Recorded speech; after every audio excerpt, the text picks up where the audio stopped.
प्यारे बच्चों, आज हम अष्टमः पाठा लोह तुला इसके प्रश्नोत्तरों को पढ़ेंगे। पहला प्रश्न है एक पदेन उत्तरम लिखत, मतलब एक पद में उत्तर लिखो। इसका पहला प्रश्न है बणिक पुत्र से किम नाम आसीत, बणिक पुत्र का क्या नाम था।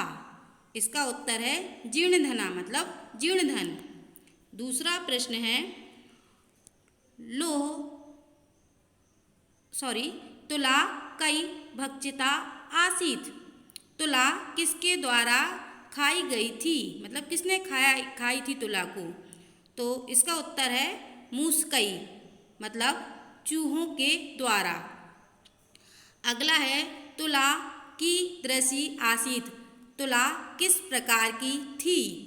इसका उत्तर है तुला लोह घटिताम आसीत, मतलब तुला लोहे की बनी हुई थी। अगला प्रश्न है पुत्रः केन रेता इति जीर्णधना वदति, कि पुत्र किसके द्वारा ले जाया गया है ऐसा जीर्णधन ने बोला। तो इसका उत्तर था सैनेन, मतलब बाज के द्वारा, पुत्र को बाज के द्वारा ले जाया गया। अगला प्रश्न है विवदमानौ तौ द्वापि कुत्र गतौ, विवाद करते हुए दोनों कहाँ गए। तो इसका उत्तर है राजकुलम, मतलब वो दोनों राजकुल को गए। अगला प्रश्न है अधोलिखित प्रश्नानाम उत्तराणि संस्कृत भाषया लिखत, मतलब जो ये प्रश्न दिए हुए हैं उनके उत्तर हमें संस्कृत भाषा में लिखने हैं। पहला प्रश्न है देशांतरम गंतुमिच्छन् बणिकपुत्रः किम व्यचिंतयत्, इसका मतलब ये हुआ देश से बाहर जाते हुए बणिकपुत्र ने क्या सोचा। तो इसका उत्तर है देशांतरम गंतुमिच्छन् बणिकपुत्रः व्यचिंतयत् यत्र देशे अथवा स्थाने भोगाभुक्ता स्ववीर्यताः तस्मिन् विभवहीनो यो वसेत सा पुरुष अधमा। इसका मतलब यह है कि देश से बाहर जाते हुए बणिकपुत्र ने सोचा जिस स्थान पर अथवा देश पर भोगभुक्त होकर व्यक्ति अपने पराक्रम से भोगभुक्त होकर रहते हैं, तस्मिन् विभवहीनो, वहाँ पर वैभवहीन होकर यो वसेत सा पुरुष अधमा, उस स्थान पर वैभवहीन रहकर जो व्यक्ति निवास करता है वह पुरुष अधम है। अगला है स्वतुलाम याचमान जीर्णधनम श्रेष्ठी किम अकथयत, अपनी तुला मांगते हुए जीर्णधन से सेठ जी ने क्या कहा। मतलब जब वह जीर्णधन अपनी तुला मांग रहा था तब सेठ जी ने उससे क्या कहा। तो इसका उत्तर है स्वतुलाम याचमानम जीर्णधनम श्रेष्ठी अकथयत भो त्वदीया तुला मूसकई भक्षिता इति, अरे तुम्हारी तुला को तो चूहों ने खा लिया। अगला प्रश्न है जीर्णधना गिरिगुहा द्वारम कया आच्छाद्य गृहमागता, मतलब जीर्णधन उस पर्वत की गुफा के द्वार को किससे ढककर आ गया। तो इसका आंसर है जीर्णधना गिरिगुहा द्वारम बृहत शिलया आच्छाद्य गृहमागता, मतलब जीर्णधन उस गुफा के दरवाजे को बहुत बड़ी शिला से ढककर अपने घर वापस आ गया। अगला प्रश्न है स्नानांतरम पुत्र विषय पृष्ठा वणिकपुत्रा श्रेष्ठिनम किम अवदत्, स्नान के बाद पुत्र के विषय में पूछे जाने पर वणिकपुत्र ने सेठ जी से क्या कहा। इसका उत्तर है स्नानानंतरम पुत्र विषय पृष्ठा वणिकपुत्रः श्रेष्ठिनम अवदत् यत् नदी तटात् सैनेन शिशु अपहृतः, मतलब उसने बोला कि यत नदी तटात, कि नदी के तट से बाज शिशु को ले गया। क्या बोला उसने? नदी के तट से बाज शिशु को ले गया।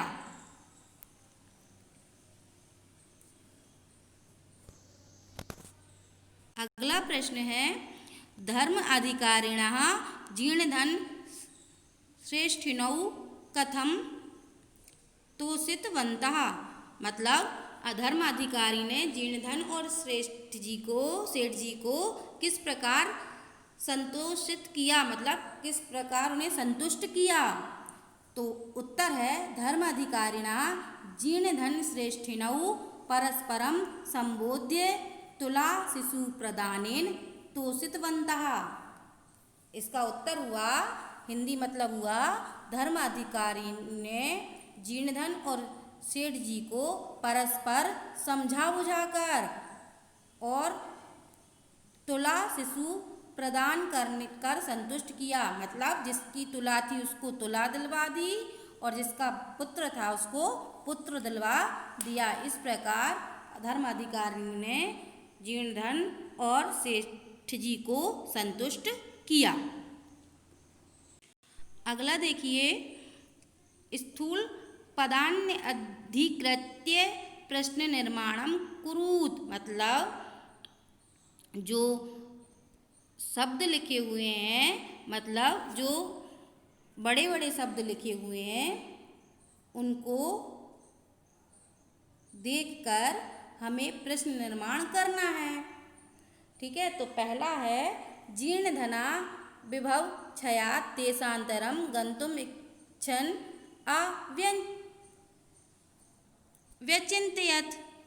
ठीक है, क्या लिखा है ये? जीर्णधना विभव क्षयात् देशांतरम गंतुम इच्छन् व्यचिन्तयत्। तो इसका प्रश्न बनेगा कहा विभव क्षयात् देशांतरम गंतुम इच्छन् व्यचिन्तयत्। अगला है श्रेष्ठिनः शिशु स्नानोपकरण आदाय अभ्यागतेन सह प्रस्थिता। तो इसका अभ्यागतेन की प्लेस पर हमें प्रश्न वाचक शब्द लिखना है, तो ये होगा आपका केन। श्रेष्ठिनः शिशु स्नानोपकरण मादाय केन सह प्रस्थिता। अगला है बड़िक गिरिगुहा वृक्षशिलया आच्छादितवान। तो इसका प्रश्न निर्माण करना है, तो यहाँ आएगा इस शब्द के प्लेस पर जो वृक्षशिलया शब्द है उसके स्थान पर आएगा कया। बड़िक गिरिगुहा कया आच्छादितवान। अगला है सभ्यतौ परस्परम संबोध्य तुला शिशु प्रदानेन संतोषितौ। तो इसका होगा केन। सभ्यतौ परस्परम संबोध्य केन संतोषितौ। ठीक है, अगला है अधोलिखितानां श्लोकानां अपूर्ण अन्वय प्रदत्त पाठम आधृत्य तम पूरयत। मतलब जो अपूर्ण अन्वय दिया है इसको पूर्ण करना है। परंतु बेटा जो आपका ये अन्वय दिया है ये यहाँ पर पूर्ण अन्वय है, अपूर्ण है ही नहीं, है ना, पूर्ण अन्वय है। यत्र देशे अथवा स्थाने स्ववीरता भोगा भुक्ता तस्मिन् विभवहीना यावसेत सा पुरुष अधमा। इसका अर्थ मैं आपको बता ही चुकी हूँ, है ना। पूरा श्लोक है ये, इसमें कुछ भी नहीं छूटा है। अगला है राजन यत्र लो सहस्त्रस्य तुलां मूषिकाः खादन्ति तत्र सैन्यः बालकम हरेत अत्र संशयाना। ये भी पूरा श्लोक का पूरा अन्वय है। ठीक है, अब हम अगला देख लेते हैं। तत्पदम रेखांकितम कुरुत यत्र। उस पद को रेखांकित करना है जो लिखा है, मतलब प्रश्न जो लिखा है पहले प्रश्न पढ़ो और फिर उस शब्द को रेखांकित करो।